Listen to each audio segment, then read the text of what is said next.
Hello guys, welcome back to my channel. And इस video में मैं आपको बताऊंगी कि ऑर्गेनिक केमिस्ट्री को पैटर्न वाइज कैसे पढ़ें जिससे आपके लिए कंफ्यूजिंग ना रहे, क्योंकि मोस्ट ऑफ द स्टूडेंट के लिए ये ऑर्गेनिक केमिस्ट्री कंफ्यूजिंग होती है क्योंकि वो उसको पैटर्न वाइज नहीं पढ़ पाते हैं। कभी उन्हें फिजिकल केमिस्ट्री में कभी उन्हें फिजिकल प्रॉपर्टी में, कभी उन्हें केमिकल प्रॉपर्टी में हमेशा कन्फ्यूजन रहती है। तो इसमें मैं आपको ईजिली बताऊँगी और ऐसे वेज बताऊंगी जिससे आप इसको प्रॉपर वे में अच्छे से कवर कर सकते हैं पार्ट वाइज। तो फर्स्ट हम चलते हैं इसमें। फर्स्ट जो मेन इंपॉर्टेंट है, जो CUET CBSE class 12 plus JEE NEET सबके लिए है, जो नेम रिएक्शन है सबके लिए इंपॉर्टेंट होती है। Name reaction 60 plus name reactions जो है आपको एक साथ एक कॉपी में कंप्लीट कर लेना है। What ever your self note, what ever your any copy, मतलब वो आपकी मर्जी, आप उसको किस तरह लिखना चाहते हैं। आप इसको एक सिंगल कॉपी में लिख लीजिए फर्स्टली ये 60 नेम रिएक्शन, और आप इसको लिख के याद करिए जिससे आपको ये कम्प्लीटली अच्छे से रिवाइज होता रहे। और दूसरा चीज़ है जो है प्रेपरेशन मेथड मैं इसलिए कह रही हूँ क्योंकि प्रेपरेशन मेथड से इसको भी एक साइड लिख लीजिए पर चैप्टर वाइज की ये जो है कौन सा किस चैप्टर का है, और इसको लिखने की फ़ायदा रहेगा आपका कि जो है आप जो है समराइज़ कर पाएंगे कि कौन से किस चैप्टर का है। क्योंकि मोस्ट ऑफ द केसेस में लोग इसमें कंफ्यूज हो जाते हैं, स्पेशली जब जैसे गिटरमैन रिएक्शन आ गई, गिटरमैन कोच आ गई, तो इसमें स्टूडेंट कंफ्यूज हो जाते हैं। ओ सेम तो वो रिएजेंट भूल जाते हैं, इसलिए आप इसको अपने तरीके से कर लीजिए। अब जैसे आपको नेम रिएक्शन लर्न करने की मैं ट्रिक बताती हूँ जिससे आपको नेम रिएक्शन ईजिली याद हो जाए। तो नेम रिएक्शन जैसे लिखा है, नेम रिएक्शन है कुछ, उसके बाद उसका आप रिएजेंट याद कर लीजिए और रिएजेंट इसमें क्या था और फॉर्म क्या होगा, क्योंकि मोस्ट इंपॉर्टेंट यही होता है कि नेम रिएक्शन क्या है, उसका रिएजेंट क्या है और फॉर्म क्या हो रहा है। और हाँ, इंटरमीडिएट भी याद रखिए। इंटरमीडिएट कुछ चीज़ों में पूछी जाती है, जैसे सल्फोनेशन, इन नाइट्रेशन, इन सब चीज़ों में इंटरमीडिएट भी बहुत इंपॉर्टेंट चीज़ है जो कि पूछी जा सकती है। अब आते हैं फिजिकल प्रॉपर्टीज़ में। जो फिजिकल प्रॉपर्टीज़ तो थोड़ा थ्योरी बेस हो जाता है कि क्या बनता है इसे क्या फिजिकल प्रॉपर्टी, तो थोड़ा थ्योरी बेस हो जाता है। थ्योरी को आप याद करने की जगह उसको समझने की कोशिश करिए तो आपको जल्दी याद होगा। और फिजिकल प्रॉपर्टी को हर चैप्टर का, जैसे मैं बताती हूँ फिजिकल प्रॉपर्टी आप ऐसे याद करिए। जैसे हमने लिख दिया एमीन, तो एमीन है तो पहले आप एमीन की फिजिकल प्रॉपर्टीज़ लिखेंगे सारी, जितने भी पॉइंट्स हैं। ज़्यादा ये आपके बोर्ड्स में ज़्यादा काम आएंगी देन JEE। अब जैसे फिजिकल प्रॉपर्टी लिख लीजिए, फिर उसके बाद आप यहाँ पे जो है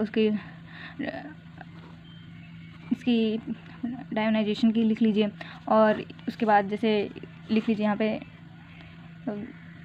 एल्डिहाइड कीटोन कार्बोक्सिलिक एसिड की।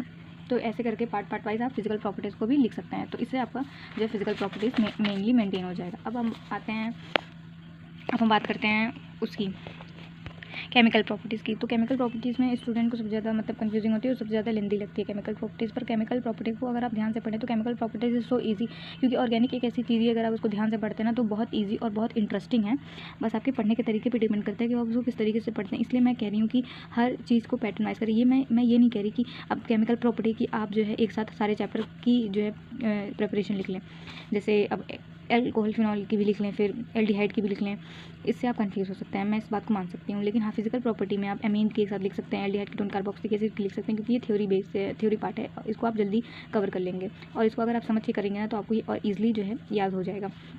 और नेम रिएक्शन को तो आप एक साथ एक जगह लिख लीजिए, फिर चाहे आप CUET के स्टूडेंट हो, चाहे बोर्ड के स्टूडेंट हो, चाहे ड्रॉपर हो, चाहे नीट के हो, चाहे JEE के हो, आपको 100% काम आएगा। और हाँ, मैं एक वीडियो टैग कर दे रही हूँ यहाँ पे जो है जिसमें आपको 60 प्लस नेम रिएक्शंस ईजिली आपको मिल जाएंगे एक ही साथ, जिसमें कुछ डेरिवेशन जो है नेम रिएक्शन है और उसको किस तरीके से बनाया गया वो सब भी स्टेप भी फॉलो है। तो अब बात करते हैं ऑर्गेनिक केमिस्ट्री के पार्ट 6 के बारे में, जो है सब्स्टिट्यूशन प्लस एलिमिनेशन रिएक्शन। इसका भी मैं वीडियो एक टैग कर दूँगी जिसमें ऑल सब्स्टिट्यूशन और एलिमिनेशन रिएक्शंस हैं, जिसको आप एक साथ एक जगह एक कॉपी में लिख लीजिए, जिससे आपका ये एक साथ प्रिपेयर हो जाएगा जो है। और इससे आपको ही मदद मिलेगी आपको अपनी प्रिपरेशन के दौरान या किसी भी एग्ज़ाम या किसी भी टेस्ट के दौरान। मैं तो ये कह रही हूँ स्कूल के भी अगर आपके टेस्ट होंगे तो भी ये आपके बहुत काम आने वाले हैं। अब मैं बात करती हूँ 7th टेस्ट के बारे में। जो टेस्ट होते हैं, जो फेलिंग टेस्ट होता है, इन सब टेस्ट की बारे में मैं बात कर रही हूँ। तो इन सब टेस्ट को आप इस तरीके से कर सकते हैं। देखिए, जो मैं आपको बता रही हूँ टॉप 3 चीज़ें जो आपको एक साथ एक जगह लिखनी है, एक जगह लिखनी है।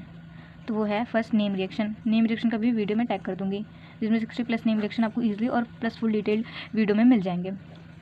और फिर उसके बाद होता है सब्स्टिट्यूशन प्लस एलिमिनेशन रिएक्शन। अगर आप इसको समझ लेते हैं ना तो समझ लीजिए आपकी आधी ऑर्गेनिक तो वैसे ही निपट जाती है। और फिर थर्ड है टेस्ट। और हाँ, रिएजेंट को भी एक साथ लिख लीजिए। रिएजेंट तो मैं कह रही हूँ ना, रिएजेंट को अगर आपको याद करने का तरीका मैं बताती हूँ, बस तरीका है कि कोई भी नेम रिएक्शन उठाइए, उसका रिएजेंट खुद से लिखिए और उस रिएजेंट से देखिए कि फॉर्म क्या हो रहा है। बस इससे आपका 100% जो है अच्छे से रिएजेंट याद हो जाएगा और आप कभी नहीं भूलेंगे। और बाय चांस भूल भी जाते हैं ना, तो फिर आप उसको अगेन रिकॉल करेंगे तो आपको फास्टली जो है वो चीज़ याद आ जाएगी। तो ये रही कुछ मेरी ट्रिक जो मैंने फॉलो की थी ऑर्गेनिक केमिस्ट्री में। और जो मुझे ऑर्गेनिक केमिस्ट्री सच बताऊँ तो बहुत पसंद थी, क्योंकि ऑर्गेनिक केमिस्ट्री जो है अपने आप में एक बहुत इंटरेस्टिंग सब्जेक्ट है, जिसको अगर आप पढ़ेंगे ना, जितना ही डेप्थ में उसको पढ़ेंगे ना, आपको उतना ही डेप्थ में जाने का मन करेगा, उतनी ही चीज़ें आपको अच्छी लगेंगी। Plane of symmetry etcetera etcetera, it's so lovable subject. I like mostly it, क्योंकि मेरे को ये शुरू से ही बहुत पसंद है। ऑर्गेनिक केमिस्ट्री से जो सब डरते हैं ना, ये डरने वाली चीज़ नहीं है। बस आप एक बार इसको समझने की कोशिश करिए। इसका जो सब हुआ बनाते हैं ना, ऐसी है वैसे, ऐसा कुछ भी नहीं है। Just try it once time, और इस तरीके से ट्राई करिए pattern wise. Firstly name reaction को एक साथ लिखिए, सब्स्टिट्यूशन एलिमिनेशन को एक नोटबुक में लिखिए, मतलब एक ही नोटबुक में पहले इसको लिखिए, फिर इसको लिखिए, फिर टेस्ट लिखिए, फिर रिएजेंट लिखिए, फिर आप जो है फिजिकल प्रॉपर्टी लिखिए। उसके बाद आपने अपनी प्रेपरेशन लिखनी है। और इतना आप कर लेंगे ना, इतना करने के बाद आपका जो है आधा से ज़्यादा चैप्टर ऑलरेडी डन हो जाएगा, क्योंकि इसी में ही मेन चीज़ है। क्योंकि अब अपनी प्रेपरेशन मेथड करने जाएंगे तो आता नहीं है डाउस प्रोसेस, और फिर बाई क्लोरीनेशन, तो उसमें रोसेनमून रिएक्शन बनता है, रोसेनमून नेम रिएक्शन होता है। तो मतलब वही है ना कि ये इतनी चीज़ अगर आपकी डन हो जाएगी ना, तो आपकी 70% ऑफ द केमिस्ट्री डन है, 70% ऑफ द केमिस्ट्री। उसके बाद फिजिकल प्रॉपर्टी तो आप थ्योरली कर सकते हैं, मतलब ओरली कर सकते हैं। उसके बाद प्रेपरेशन बचता है, जो प्रेपरेशन आपको ऐसे ही याद ही आ जाएगी। और केमिकल जो है केमिकल प्रॉपर्टीज़ भी आपकी ऐसे डन हो जाएगी। और हाँ, इस बात का एकदम ध्यान रखिएगा कि इंटरमीडिएट को एकदम अच्छे से याद रखिएगा, क्योंकि वो अक्सर जेईई के क्वेश्चनों में पूछ लिया जाता है। और नेक्स्ट वीडियो में मैं बात करूँगी कि जो है इंपॉर्टेंट चैप्टर्स कौन से हैं ऑर्गेनिक केमिस्ट्री के। तब तक के लिए स्टे ट्यून और सब्सक्राइब कर लीजिएगा ऐसे ही वीडियोज़ के लिए। Thank you so much for the watching.